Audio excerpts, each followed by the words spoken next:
ಪರಶುರಾಮನ ತಾಯೇ ಓ ಪರಮೇಶ್ವರಿ, ಬಯಲು ಸೀಮೆಯ ಕಾಯೋ ಓ ಭಾಗ್ಯೇಶ್ವರಿ.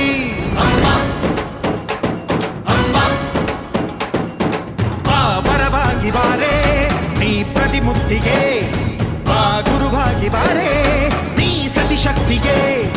ವೇದದ ರೂಪಿಣಿ, ನಾದ ಸಂಚಾರಿಣಿ, ರಾಗದ ವಾಹಿನಿ, ಈ ಭೂಮಿಯ ದಾಮಿನಿ.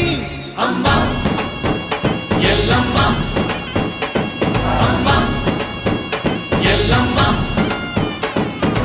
ಎಲ್ಲ ನೀನೆ ತಾಯೇ, ಎಲ್ಲೆಲ್ಲೂ ನಿನ್ನ ಛಾಯೆ.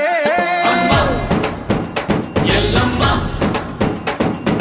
ಎಲ್ಲ ನಿನ್ನ ಮಾಯೆ, ನಮ್ಮೆಲ್ಲರನ್ನು